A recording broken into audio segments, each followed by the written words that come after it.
participaron prácticamente a maior parte dos concelleiros da Corporación Municipal, participaron empresas, participaron asociacións sin ánimo de lucro e participaron ciudadanos da PE, así que eu creo que ao final temos unha muestra importante de todo o que é a sociedade barquense de cara ao resultado final deste informe. E sin máis eu tampouco quero decir referencia en todo o que ten que ver con un elemento moi importante que é o reto demográfico, ese eixo interior que dende Lugo chega até tras os montes. É fundamental reforzar o tema demográfico no interior por un problema de cohesión do territorio. Eu sempre digo que o territorio é como un pequeno barco que está navegando e aparece un tiburón. Entonces todos vanse a dereita, non sei como se chaman os términos marítimos, a ver o tiburón e o barco vuelca. Por qué? Porque estaban todos, en vez de distribuir o peso no barco, o territorio é igual, hai que distribuir a población en todo o territorio. Si concentramos todo na costa, nas cidades máis industrializadas, máis grandes, e deixamos o interior deserto, temos un problema de cohesión, pero tamén temos un problema que xa vivimos, por lo menos en Galicia, nos anos 60-70, cando a xente marchou do interior á costa, sobre todo en sitios como Vigo e Coruña, e algúns dos barrios máis problemáticos e con máis patoloxías sociales de Vigo, problemas de drogas, problemas de violencia de xénero, etc., son barrios, ou foron, ahora xa afortunadamente non, foron barrios que nos anos 60 acolleron unha emigración que foise de golpe para a costa buscando traballo, a carón da Citroën, etc., pero que os fillos nunca tiveron unha integración axeitada e de ali naceron todos os problemas que logo vivimos no final do século pasado, especialmente por problemas como a droga, a violencia, etc., verdad? Por tanto, para nós temos moi claro que a cohesión do territorio é fundamental. Cando nós estamos traballando no interior, non estamos traballando no interior, estamos traballando no conxunto de Galicia, no conxunto de Portugal, no conxunto do eixo atlántico. E esa primeira idea que sempre transmitimos, traballar no barco é traballar Galicia. Non é traballar no barco, é traballar Galicia. É obvio que o eixo interior ten máis poblacións, pero Barcos sempre foi unha localidade, unha cidade que tivo todos os elementos necesarios para poder apostar. Estabilidade política, un bo clima de entendimento, non só entre todas as forzas, sino incluso un núcleo de goberno estable, porque, decir, hoxe Tino é o alcalde, pero Tino xa traballaba con nós cando o alcalde era Alfredo. Por lo tanto, decir, para nós esta sustitución, en na práctica, é a mesma continuidade porque é o mesmo equipo co que sempre traballamos e co que xeneramos amistades. Sempre se volcaron, non é isto que chamas ao teléfono e tardas 3 días en contactar coa persona, sempre nos deron todas as facilidades e ademais había previamente unha aposta política tanto nesta cuestión como nas derivadas. A principal derivada, obviamente, é o problema dos incendios e esa tesis que dende o barco sempre emanou e nós seguimos traballando que o monte arde donde non está cuidado e non está cuidado donde non está habitado. Por lo tanto, para nós, tanto nese ámbito como no ámbito demográfico, o barco é a referencia. E por eso, cando nós facemos proxectos pilotos, sempre procuramos coller cidades de todos os perfiles. Costa interior, cidades máis grandes, cidades máis pequenas, e dentro das pequenas do interior, Barcos sempre é a referencia porque aquí as cousas sempre salen ben. E por aquí sempre traballamos a gusto.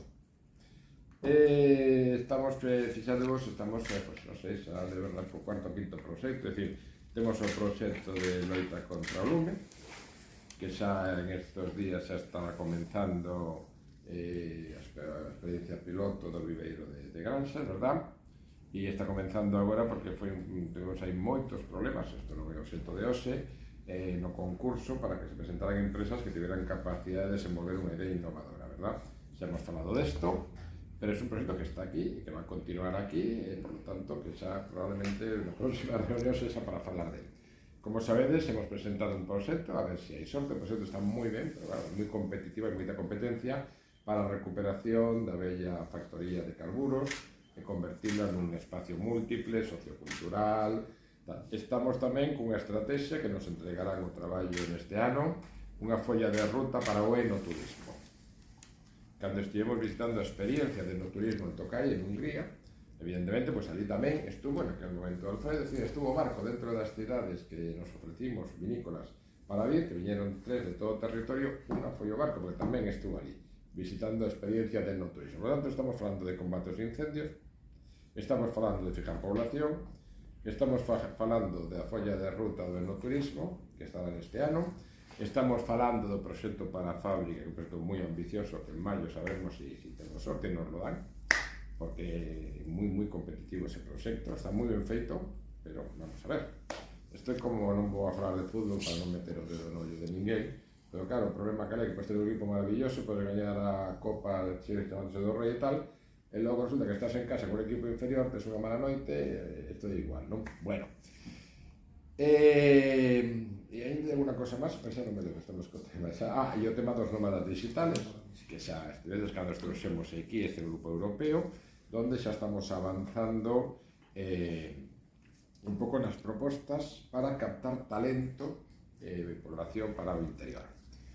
No mes de novembro, ou mellor pasa para febreiro, estamos todavía con eso, habrá un congreso final en Carcassonne, en Francia, e en ese congreso, donde, bueno, temos a palabrada que tamén sobre este tema dos incendios, tamén estamos apalabrando que participa a Comisión Europea, e aí o barco va a estar presente, e va a estar presente con ponencia. Quero dicir, va a ser unha das referencias, precisamente porque vamos a levar a ese congreso a tesis barquense que acabo de citar. Por lo tanto, fixademos o rol que está xogando esa parte. A verdade é que o barco para nós é a referencia dentro do eixo interior do rural en estas cuestións.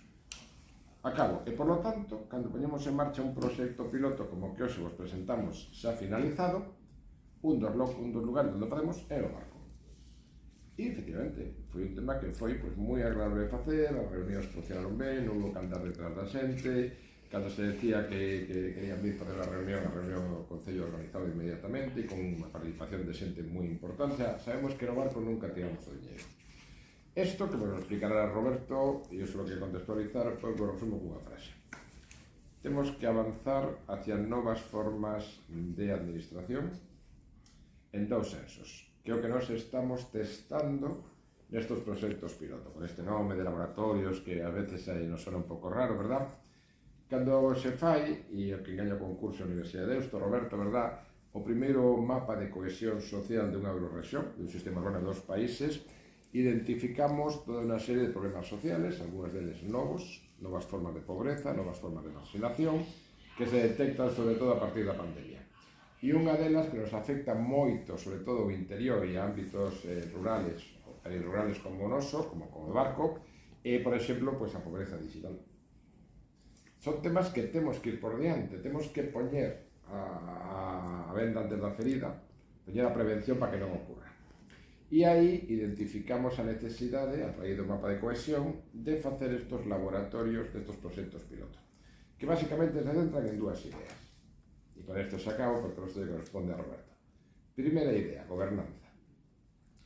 A gobernanza non é o mismo a imaxe da gobernanza, verdad, que hai nos países de Centro Europa e do Norte, que nos países do sur.